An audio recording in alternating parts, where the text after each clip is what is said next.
Okay, our first presentation this afternoon is going to be the relationship between network security and spam.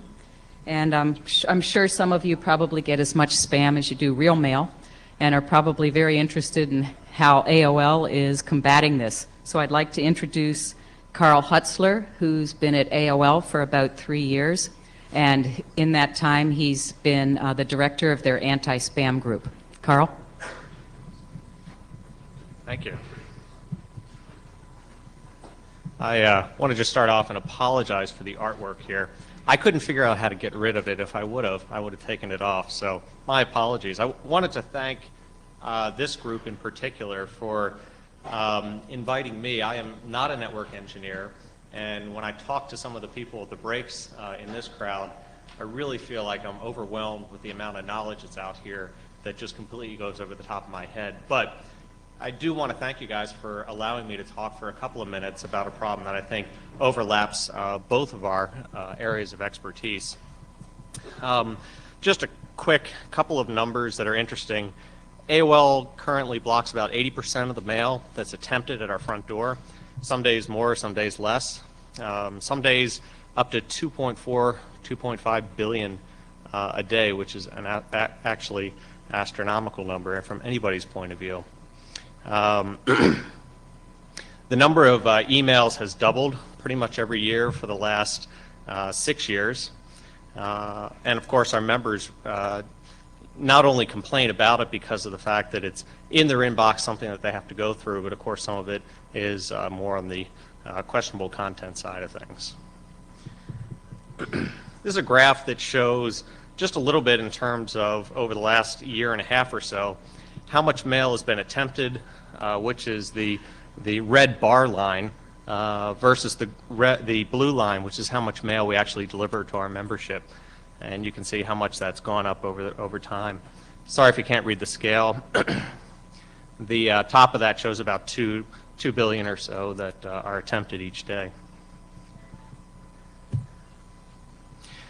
For those of you who track spammers, there's a pretty simple formula for what they're trying to achieve. It basically comes down to the number of emails they can send and the number of recipients on those emails, and then multiplying that by one of two methods, either the number of IP addresses they have available to them or the number of accounts, if perhaps they're on a free email service or something like that, the amount of messages they can send per account. Most spammers are trying to send at least 1 million, maybe 50 to 100 million of these a day. We've got a lot of amazing controls and amazing technologies, from DNS blacklists that I'm sure a lot of people use, to some homegrown technologies at AOL where we limit how much people can send per IP, per account, per hour, per minute, yet we still see people able to get by that, and we're going to talk about some of the reasons, or some of the ways that they do that, specifically with IP addresses and specifically with networks, which this crowd obviously knows a lot about. And I mentioned a couple things that you can go off of to block spam. You can look at envelope information, such as the IP address. You can look for known bad senders. You can look for good-bad recipient ratios. But as we all know, this has not been enough. Even some of the content filters, Bayesian filters and so forth, that are being were talked about in the press a whole lot, that were extremely effective on day one, seem to be falling short in a few ways. A majority of today's spam can simply be traced to network and or application security issues. Pretty much every technique that the spammers are using right now to get into AOL is exploiting a security hole. It's pretty impressive. And I've listed a few up here. The first two in bold, IP space hijacking and malware virus-infected PCs, I'm going to talk about in a little more detail today. But there's certainly some other techniques out there, misconfigured proxies and open relays, registration systems that allow people to get millions of accounts fraudulently, are sort of other techniques that are available. So IP space hijacking. And as I go through this, I'm mostly going to describe what we see and some examples.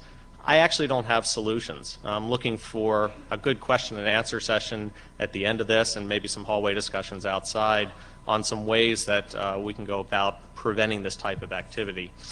The example here just shows an IP range that was owned by a company that perhaps went out of business. Someone came in and maybe socially engineered their upstream to send them maybe a piece of letterhead that looked like the company, said, yep, that's me, haven't been using it for a while, that's my IP space. That then gets transferred and routed to that particular individual, and they can then use those IPs for, you know, days, months, whatever it takes until enough of the ISPs like AOL realize what's going on and have them blocked. The things that we're interested in determining is how does a hacker actually steal this IP space in the first place? We've heard some rumors that they can do it without even doing the social engineering part of it. They can simply, if they have enough access to certain level routers in the network, they can actually just insert routes into the network and say, these are mine. Some spammers, we believe, are even doing this just for a few hours on each IP address. That's all they get out of it. So understanding how they do it is one thing. If we can't figure out a way to, you know, absolutely secure the network, how can we detect this behavior, you know, as close as possible to when it happens and know that something fishy is going on with a certain class, you know, /24 or larger space? And or how can we stop their capacity to do this in the first place? What kind of security mechanisms can we put in place? This stuff is out there. Hackers are doing it. The spammers aren't really intelligent enough. The hackers are out there compromising the stuff. Some of them are being sold on eBay and through other backdoor avenues. This is a Class B 6/16 for $6,800. I think it went up over $10,000 before it was actually sold.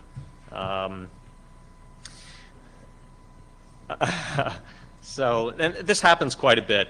We've even seen stories recently of people who are actually still using their IP space and had it sort of stolen out from their existence. Maybe they were using it on an internal network that wasn't public, but someone went and took the public space from them. Obviously, going after these criminals on the litigation area and prosecution is a good step, but there's only so much you can do with public policy and federal laws and going after the criminals. There has to be a good technical solution in any of these fronts if we're going to be able to sort of squash this avenue for a spammer to get a hold of IP space. Next topic is compromised and hacked PCs, and the interesting thing is earlier today there was an announcement that this network had a problem in this room. From talking to some of the folks that were working on solving that, we found out that there was actually a couple of like Nazi worms and a few others on PCs in this room that were contributing to the problem. It's a nice intro to a subject because the number of compromised hosts that are out there on the internet today, especially end users, Windows PC users that aren't that advanced, that are on broadband always-on connections, is a huge number. It could be as many as tens of millions of IPs right now that have been compromised. I say 100 million in here. It may not be quite that high, but we have certainly over 100 million IP addresses blocked from connecting to AOL directly. Some of these are people who have hijacked IP space. A great number of those, and increasing every day, are end user PCs that are basically being remote controlled by a third party. Some of the examples of the Trojans, malware, and so forth that have been around for a while. So Big was a very famous one that was specifically sent out there by hackers on behalf of spammers. There are plenty of others. Geme is one that I'm familiar with a lot. It installs an open relay as well as other backdoors that allow a hacker spammer to get into a Windows operating system. They've actually, one interesting article that was in Wired just the other day was the fact that they use these hosts then as proxies for their web server, so you can't even trace route into their web server and see which host it's on and get the network to shut it down. So they're using them all kinds of different ways, not only as relay points, but also to sort of anonymize where their web hosting, where that is actually hosted from. And what do? They can create denial of service attacks. I think we've all been exposed to those. We've seen some of the blacklists that house the IP space for other spam systems to block. Thank you, Bill Gates.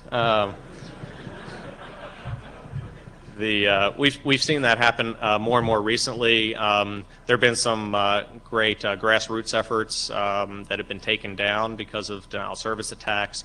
We've seen some pretty famous blacklists being taken down from Spamhaus to others because they're fairly effective, and the spammers are starting to get annoyed with the fact that they can't get into these various ISPs.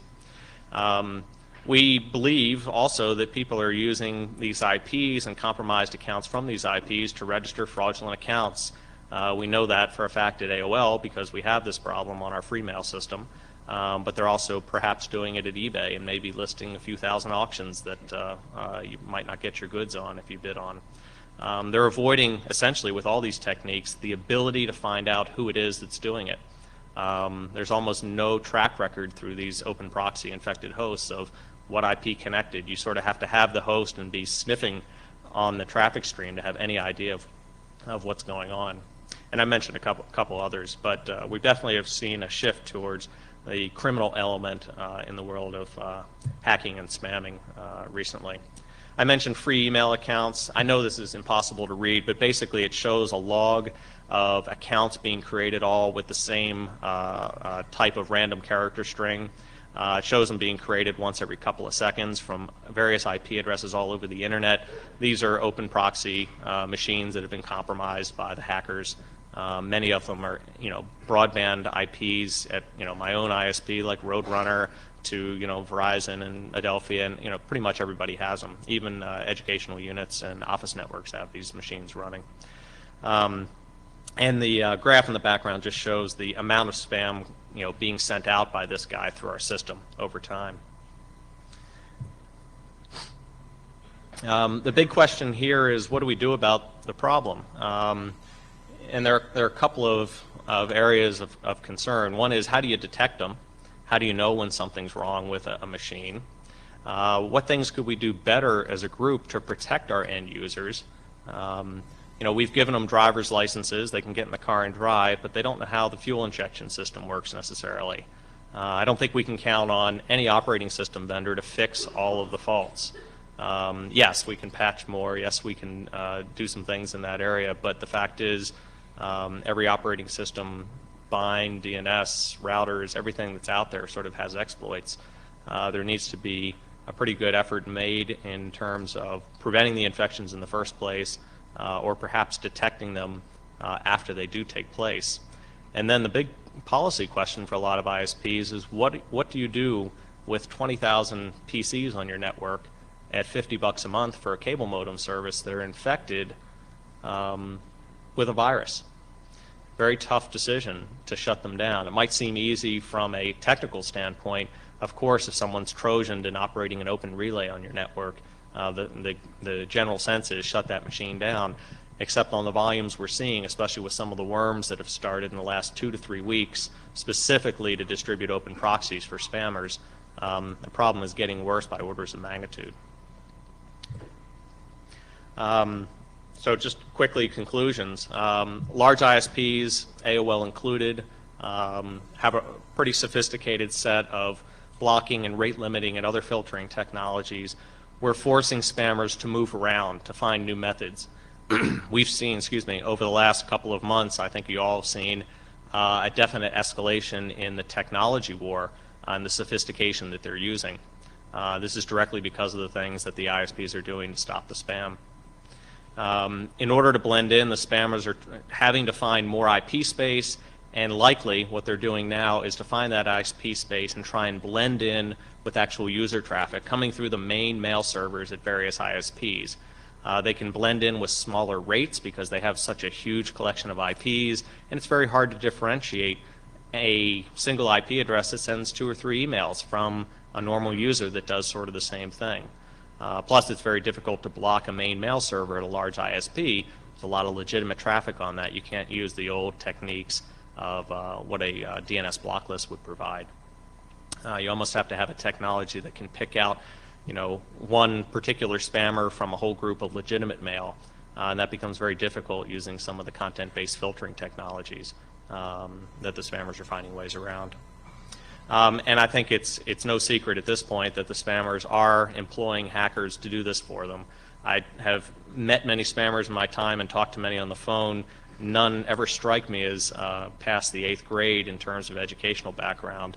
And I think obviously what's going on here is we've got people who have enjoyed figuring out how to reverse engineer systems and figure out vulnerabilities that all of a sudden found out that there was a market for their talent. And I think we've seen that marriage happen. So that's pretty much all I have. I have one more slide, a little bit of a plug, but something that could be very useful to everybody here in this room. We have at AOL a very rich source of data on vulnerabilities in everyone's networks, including our own. These are the complaints that we get from our members every day. We get millions of them. We have the ability to send you those complaints if you would like them. All we need to know is what IP space you own, where either your mail servers or perhaps your entire IP space, so you can see other vulnerabilities that are out there. And what we can do is send you these reports in real time. A lot of people in this room may already get them. Actually, show of hands of people who actually get these SCOMP reports, TOS reports? Huh, not many, okay. Couple. These are freely available. We'll only send them to the people that own the IP space involved. But you can very easily see where the exploits are and where the spammers are using your network to transmit their junk. If you want that, we have a local phone number in Virginia or an 800 number, 888-212-5537, or you can contact me directly and we'll get you set up with that. The more people that see what's going on in their own networks, probably the better off we're going to be. And that's all I have. Questions, if we have time for a few questions. Questions? Is this on? Is this on? Yeah. It is on. Okay. Any questions? Well then, actually I have a question. I'd like to repeat Carl's question to the audience because we have ISPs and IP address registrars out in the audience here. So he asked the question, how do you detect the behavior that IP space hacking has happened? Are there other ISPs out here that have some techniques that they are willing to share? Or is there anything that the registrars do that would prevent people from stealing somebody else's IP address? Anybody out there who runs a network willing to share? Nope. Whoops, here comes somebody. Yay. Oh, 2 volunteers. 3. This is wonderful. Well, there are companies that sell... Could you say who you are and what network? Avi Friedman with Akamai, which is the world's largest non-network. Okay, gotcha. There are companies that sell BGP monitoring services, for lack of a better word, which companies can subscribe to watch for different origins announcing their routes, sometimes different transit ASs in the path. And then I know a few smaller ISPs who trade BGP feeds with each other and then do basic monitoring on top of some hacked BGP monitoring software. But there are companies that sell that as a service. Okay, thank you. Hello, I'm Richard Jimerson from Aaron. Yes, about the address registries. We have encountered many hijackings over the past year. We've modified our systems to prevent future hijackings. We're tracking this very closely.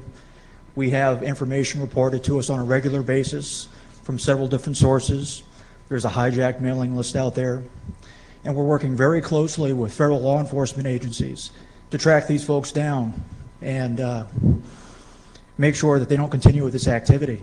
It is very difficult. We are doing other things. We are going to have a hijacking report at the AARN meeting later this week. And one of the things that we'll be talking about are some stronger authentication methods we're putting in place, as well as some of the inside processes that we're using to prevent these things from happening. Of course, we can't go into too much detail about those things because as soon as we let them know about it, they exploit that as well. It's a big social engineering thing is really what it is. And it's quite tough. So I'd invite you guys to either attend the hijacking session at the AARN meeting later this week or check it out on the webcast. Okay, thank you.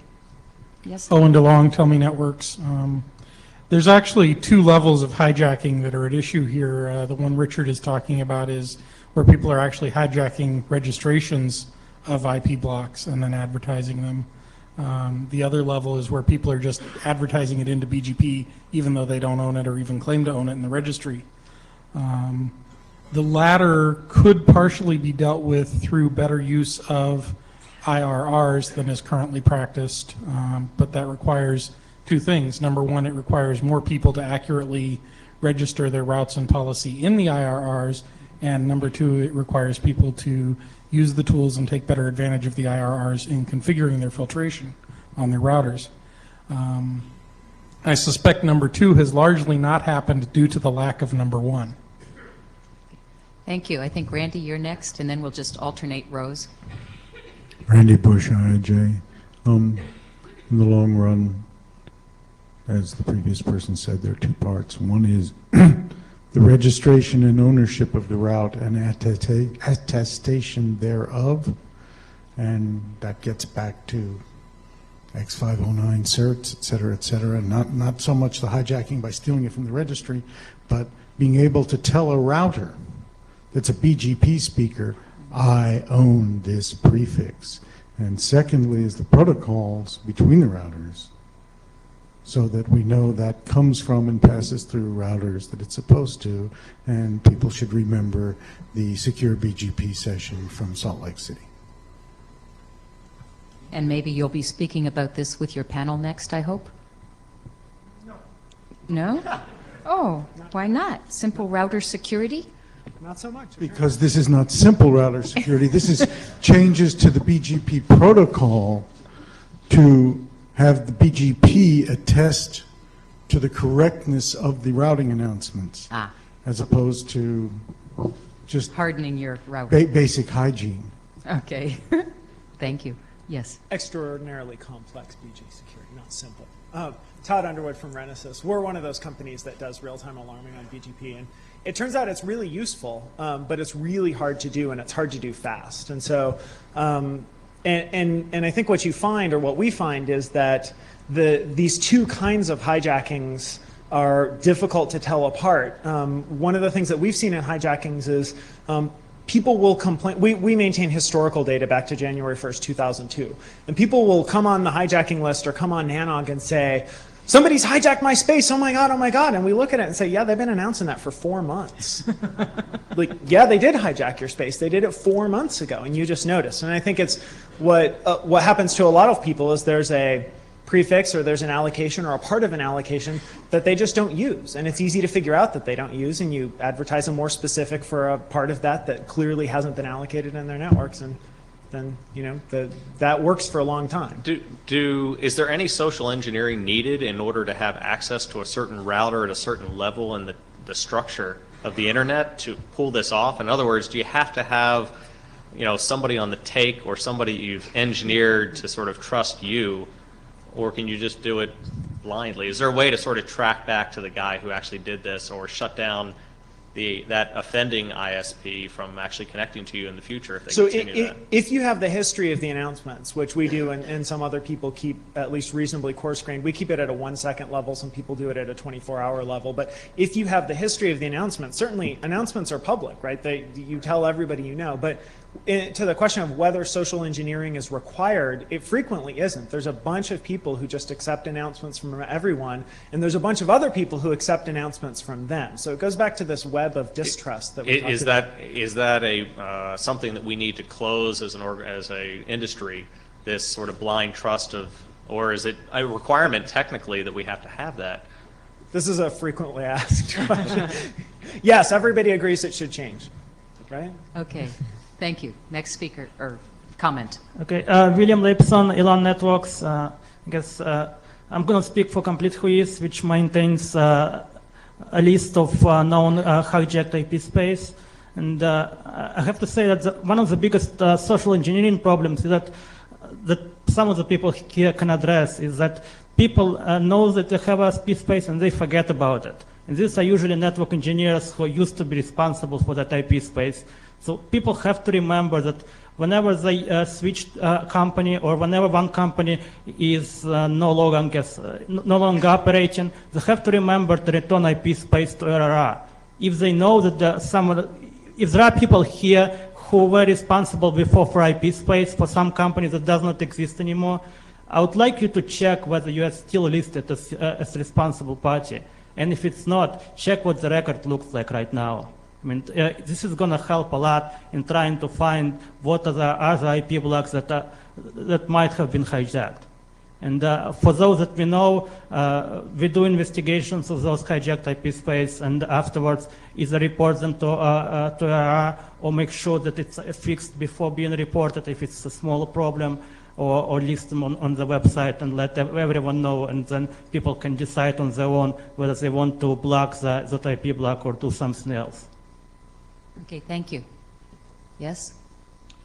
Hi, I'm Barton Bruce from Global Naps. A couple things. You were asking about how people can hijack addresses without getting caught, and we've get periodically spam complaints from /24s that we haven't assigned to anybody. And my guess is that they're not out publicly, that they're being announced to us or through a peer, because we have customers who are multi-home to people we peer with, so we take our own addresses in from those peers, and we don't really filter the peers. That they're probably announced with a community for, no export, so that the world isn't seeing it, because the traffic coming back is going to get back to us anyway. And people are playing short-term games, dumping a lot of traffic out there, but and then going away. But the other thing I'm sort of worried about is something we were seeing a lot of a few years ago and aren't seeing it now, and I've mentioned to Mike at NANOG before. We saw dial-up people in Florida where we have lots of dial-up ports that are wholesale to hundreds of ISPs, and some of the people they're wholesale to are broker aggregators who resell to yet another thing. And we were getting spam complaints that were going through, being announced from addresses that we filter. And there was no way some of the places this spam was going to could get out through outbound filters. And eventually I caught what was going on. They were dialing in, getting an IP address, and they were sending the spam out through somebody else's outbound thing. It could have been a T3 to some cooperative ISP that wasn't doing filtering for IP space. And then we were just getting the small return packets, which you could do quite a lot of on an ISDN dial-up line. But the big problem with that is, if you're putting these in this big filter database of yours, how have you shut down random addresses in my blocks that are probably never going to be used again, and they're truly random because they're dial-up? And can I get a report on anything you've got in my space that perhaps shouldn't really be on your list? Very possible that could be happening. If we detect people dialing up, we generally don't accept mail from them directly, period. The question comes in, if space is reused for another purpose, if it's no longer dynamic someday, what's the housekeeping that AOL and other ISPs do on this? That's a very good question. We can talk afterwards. Maybe I can give you some information on or how to get that information. And there's one other comment. We have a fairly large porn farm customer who, all his customers in theory, of course, never spam, but they probably do, but they attract all these people getting click-through points or whatever. And the hijack list was busy complaining that they had some APNIC blocks. And so I called Aaron and said, gee, the paper trail looks good. It's the right name for the APNIC registration, and they're over here now, but it's all the same guy that our customers are announcing to us. What do we do? And I was basically told, we can't help you. It's another registry anyway. But in fact, all we do is give you the space, and what's done with it later where it's used in the world is your business. And that seemed funny. Is it really all right to take space from one registry and go use it globally wherever you want, for whatever you want? In any case, those all got removed. Some spam house pressure helped, I think, but in any case. All right, well, thank you, Carl, and Thanks. thank you very much. Okay.